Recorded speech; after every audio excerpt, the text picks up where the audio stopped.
Welcome to BBC Learning English. I'm Sam, and today we are talking about the third conditional. The third conditional is a little strange because we're talking about something that didn't happen in the past. Why would we do that? Well, because sometimes we want to imagine a different outcome. A friend of mine came to visit me yesterday. It was a surprise, so when I opened my front door, I said, if I'd known you were coming, I would have baked a cake. Did I know she was coming? No. Did I bake a cake? No. So I'm imagining a different result. Because we're talking about an imaginary past, we use if plus the subject plus the past perfect, and then the subject plus would have plus past participle. And you can also swap those round. What would you have done if you'd known your friend was coming?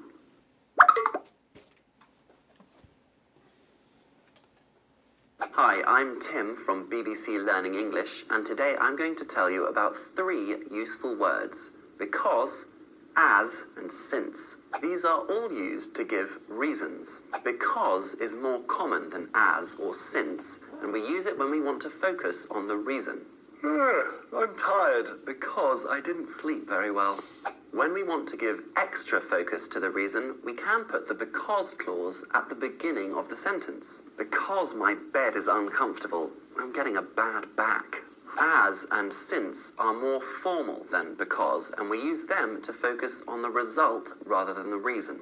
I hope Tom's brought that comic, as I wanted to borrow it from him. Noodles are popular since they're easy to cook. We often use as and since clauses at the beginning of the sentence. Just remember to add a comma. So, as our minute is up, I'll finish recording this video. Hi everyone, I'm James, and today we're going to talk about the past perfect tense, how we form it and why we use it. By the time I arrived at the airport, the plane had already left. In this example, had left is the past perfect tense. The structure for the past perfect tense is had plus a past participle. There are 2 past actions, arriving at the airport and the plane leaving. But which of these happened first? The clue is the past perfect tense. The action in the past perfect is the action that always happens first. Because the verb leave is in the past perfect, had left, we know that this action happened first. The action that happens second is often in the past simple tense. In this example, I arrived.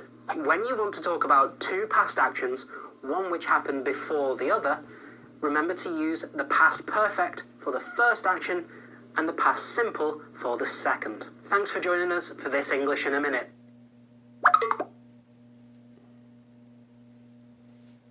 Welcome to BBC Learning English. I'm Sam, and today we are going to look at adverbs of frequency. You know these. Always, sometimes, never. But where do they go in a sentence? Look at always in this sentence. Does it come before or after the verb? Helen always starts work at 7. The verb is starts and always comes before. Rule number 1. Next sentence. Helen isn't always happy about this. The verb is and always was after. Rule number 2. Last sentence. Helen has always hated early starts. Trick question. There was an auxiliary verb has and a main verb hated, and always went after the auxiliary verb. Rule number 3.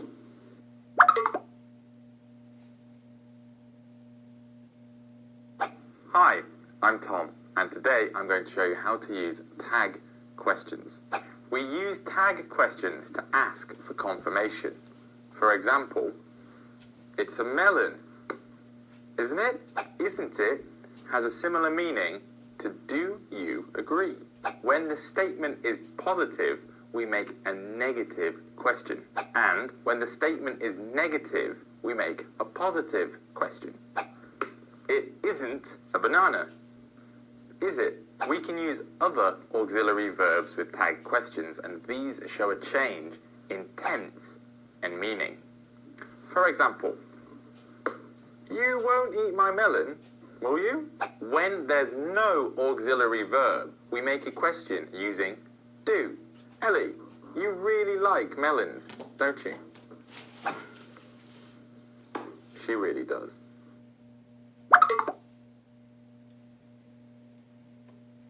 Welcome everyone. Today we're going to look at the difference between few and a few. Have a look at these two sentences. Which sentence has a more negative feeling? Number 1, I have few friends. Number 2, I have a few friends who live in London. It was sentence number 1, right? When we use few, we're saying that the total number of something is not as many as we would like, that the number is small. Here, I'm telling you that I don't have many friends. When we use a few, we're not talking about the total number, but a category of something. It has a similar meaning to some. Here, I'm telling you that some of my friends live in London. Just remember, we always use this with countable nouns only, so please be careful. See you next time.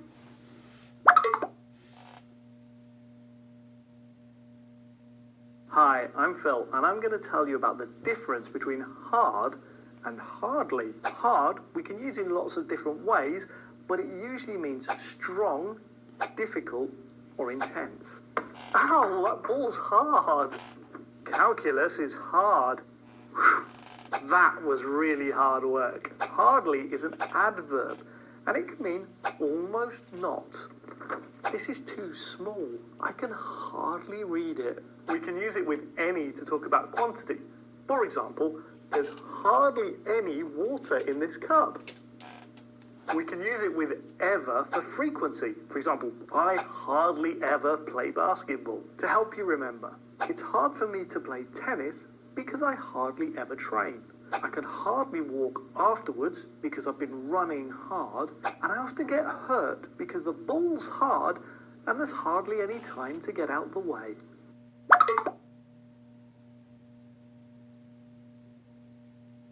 Hi, I'm Georgina from BBC Learning English.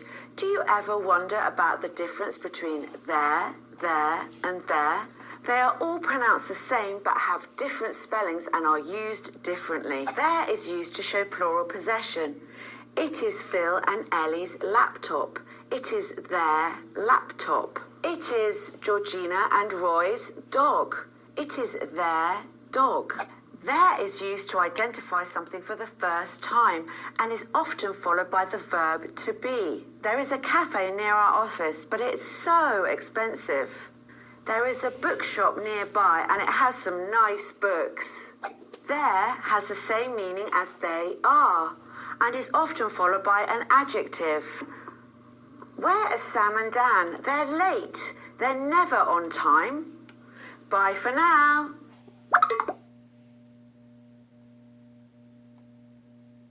Hi everyone. Think of tell and you think of speaking, but tell doesn't always mean tell. Let me tell you why.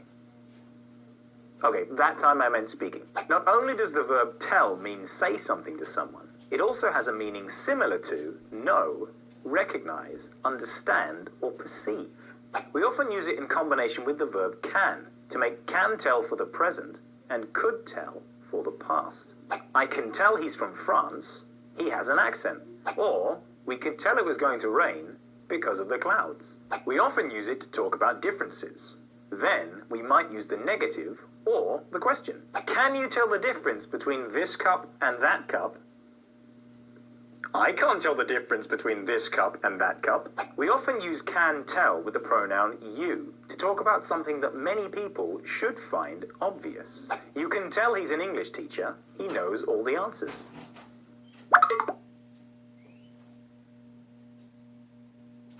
Hello, I'm Sam, and in this lesson, we are going to look at the differences between at, in, and on for location.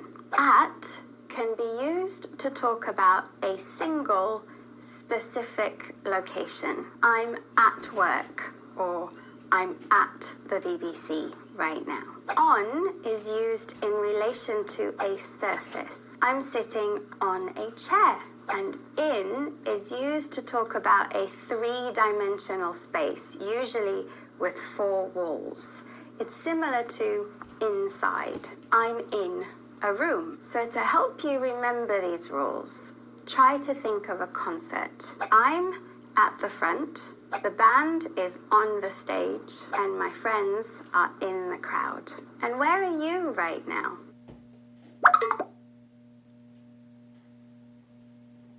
Hi, I'm Tim, and today I'm going to show you 3 real phrases we say using the word face. When talking about something we think is bad, we can use the expression can't face it. This means that we don't want something or we don't want to do something. School is awful at the moment. I can't face it today. Or in a shorter form, I can't face school today. Sometimes we need to think about or confront something difficult even when we don't want to. Here we can say face up to something. For example, you need to face up to your fear of exams if you want to pass the course. I could also say, you need to face up to it. The last expression is face the music. This means to accept the negative result of past actions. For example, I forgot to do my homework. Now I have to tell the teacher and face the music. Hello, I'm Tom, and today I'm going to show you how we really say hello to our friends in British English. If you're with your friends, you can say, all right. For example, all right, Ellie. You could also say, hello, mate, but say it like this. Hello, mate.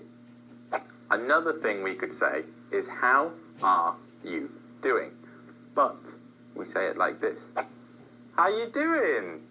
My favourite is, what's happening? And you say it like this. Hey, what's happening? You can use any of these expressions when you meet British people and sound super natural.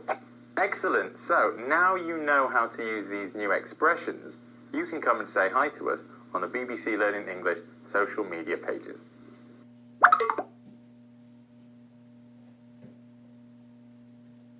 Never before, probably, has inversion been explained so quickly or so simply. So pay attention, because that's what we're doing. Inversion is something we do in English for emphasis, formality, or style.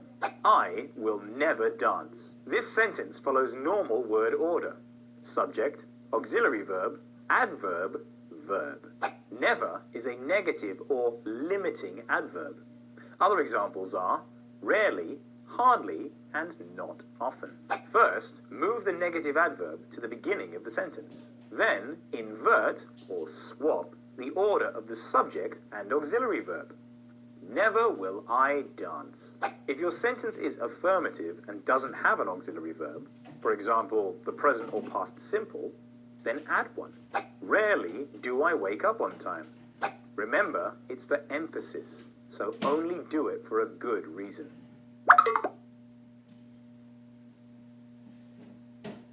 We're going to look at 5 different uses of the word break.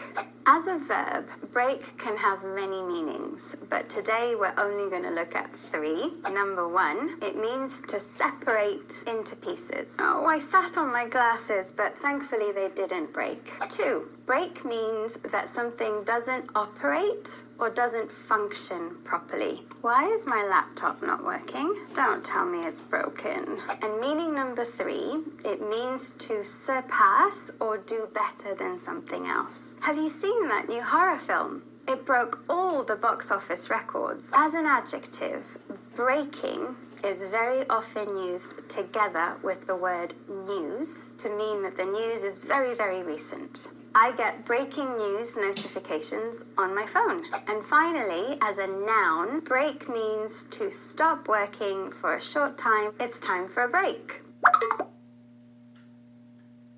Hi, it's Georgina from BBC Learning English. Today we look at 5 ways of using run. The most common way of using run is to move your legs faster than a walk. Run can be used when we need to go somewhere unexpectedly for a short time. Oh no, there's no milk. I have to run to the shop later. Another way to use run is to talk about a regular transport service. The trains normally run every hour until quite late. You can use run to show that someone is the boss of a project. My cousin runs a clothes shop. Lastly, we use run when we have to leave in a hurry. Hurry up! You're late for the meeting. Oh no, I've got to run. Bye for now.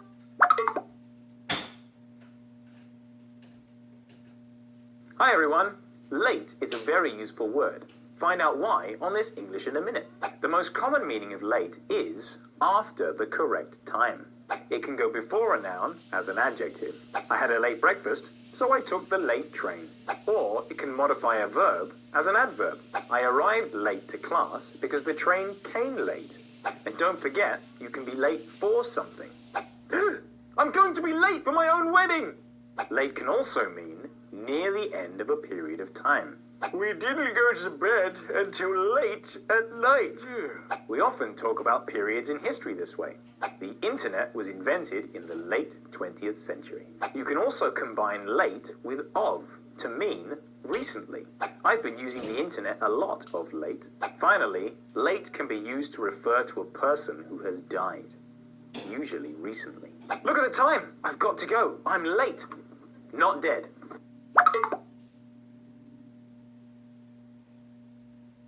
Hi, I'm Roy, and today I'm going to tell you about using comparatives to say that someone or something is changing or developing. So the structure is like this: comparative plus and plus the same comparative. So we put the and in the middle of the two comparative adjectives. Every year, I look older and older. Don't forget that with adjectives of two or more syllables, like beautiful, we use the word more plus an adjective to make the comparative. We don't add er. With these, we add the and in the middle of the two mores. For example, every day my wife Luciana gets more and more beautiful. Anyway, that's everything for today. I'm getting hungrier and hungrier, so I've got to go. Bye!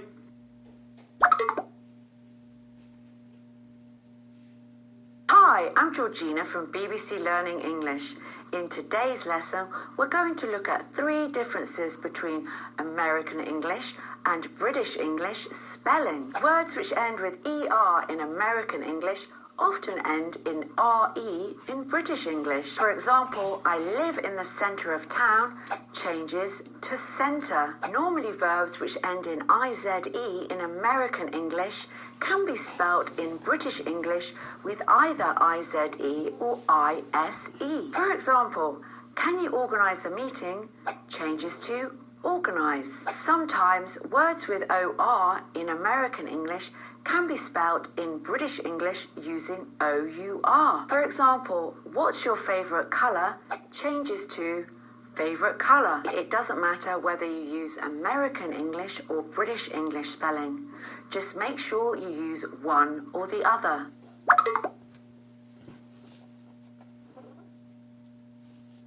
Hi everybody, welcome back to English in a Minute. I'm James and today we're going to look at the verb try.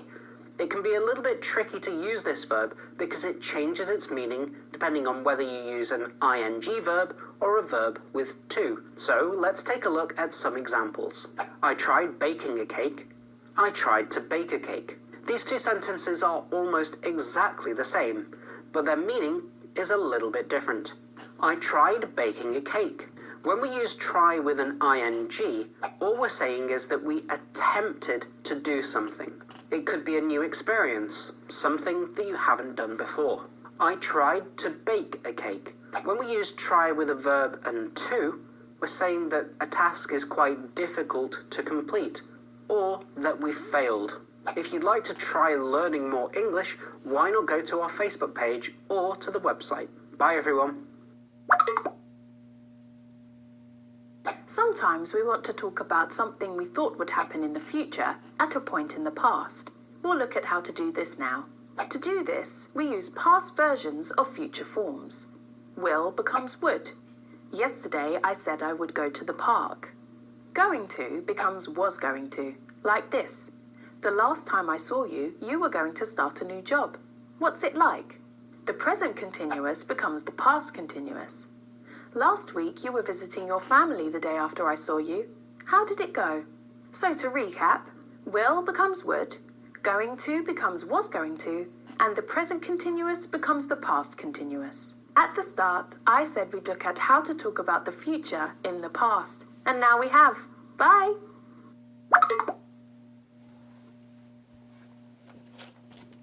Hi, I'm Georgina from BBC Learning English.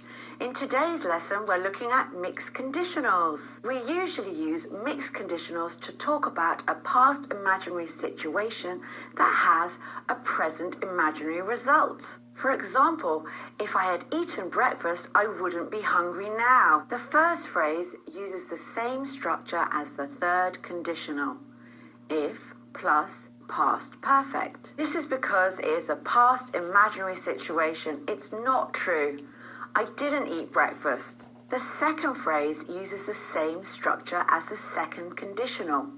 Would plus infinitive no to. This is because it is a present imaginary result. It's not true. I am hungry because I didn't eat breakfast. Don't forget to put the comma in after the if clause. Bye for now. Hi everyone, welcome back to English in a Minute. Today we're going to look at 5 verbs that are followed by an ing noun. Not all verbs are followed by an ing, but these 5 are. So let's get started. The couple avoided doing the housework. Avoid means to stay away from or stop yourself from doing something. Sean denied taking the pen. Deny means to say that you didn't do something. I really enjoy cooking. Many verbs that are about likes and dislikes are followed by an ing. I recommend watching the new horror film. Recommend is a verb that we use to give advice. I regret not going to university. Regret is a verb that means that you wish something in the past had been different. If you enjoyed watching this video, I recommend subscribing to the BBC Learning English channel. I promise you won't regret subscribing.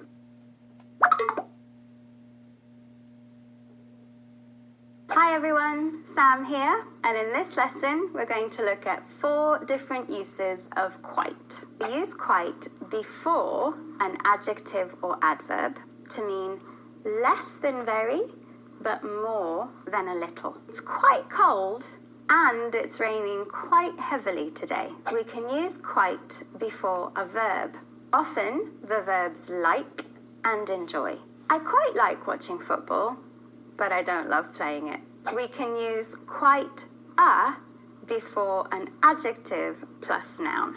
My brother is quite a good musician, but if we take the adjective away and just have quite a plus noun, the meaning changes. My brother is quite a musician, which means my brother is a very good musician. He's impressive. So quite is quite useful, isn't it? Hi everyone, welcome back to English in a Minute. We're going to look at how to use modal verbs when making a deduction. That's when we make guesses about what is happening. Let's look at some examples. Use must when you are certain or almost certain that something is true. For example, Phil's hair is wet, it must be rainy. Use can't to say when you are certain something is not true. For example, Phil's hair is wet, it can't be sunny. We can use might, may, or could to talk about possibility. Let's look at some examples. Sam is late for work. We don't know why Sam is late, but we can make a guess. For example, her car could be broken. Another possibility is she might still be asleep. One final possibility now. There may be a lot of traffic. Well, it must be time to finish now. Thanks for joining us. Bye.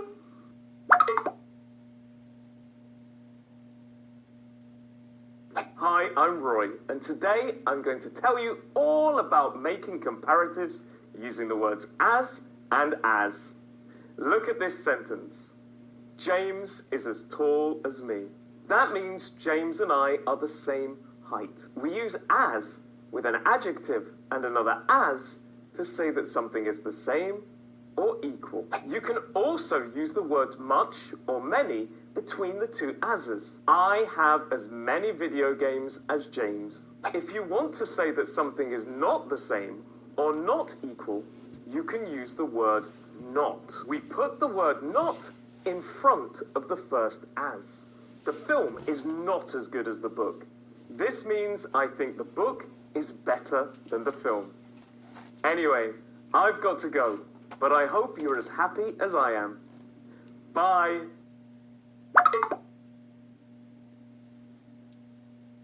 Hi everyone, welcome back to English in a Minute. I'm James, and today we're going to talk about 3 different uses of the infinitive with to. We can use an infinitive with to after an adjective. It's easy to learn English with the BBC. Another way to use the infinitive with to is to talk about the purpose or the reason for something. For example, I went to the shops to buy some milk. So in this example, I'm saying that the reason I went to the shop was to buy milk. Finally, use the infinitive with to after quantifiers. The structure for this is quantifier plus noun plus infinitive with to. For example, I have too many emails to send. Or, there isn't enough time to get to the station. Join us on social media to learn more English. We're always happy to help. Hi everyone, welcome back to English in a Minute. Today we're going to look at 5 different uses of the verb let. So, let's get started. Let's is a way to introduce an idea or make a suggestion. Let's go for coffee. Phil let me borrow his pen. In this example, let means to give permission. I have a room to let in my house. In this example, the verb let means to hire or rent. So what I'm saying is that there is a room in my house that is available to rent. The man let the thief run right past him. In this example, let means to not stop or prevent something from happening. We're saying that the man didn't prevent the thief from running away. Let me take your jacket. This is a polite way to offer to help. Let's finish today's episode here. Thanks for joining us, everyone. Bye.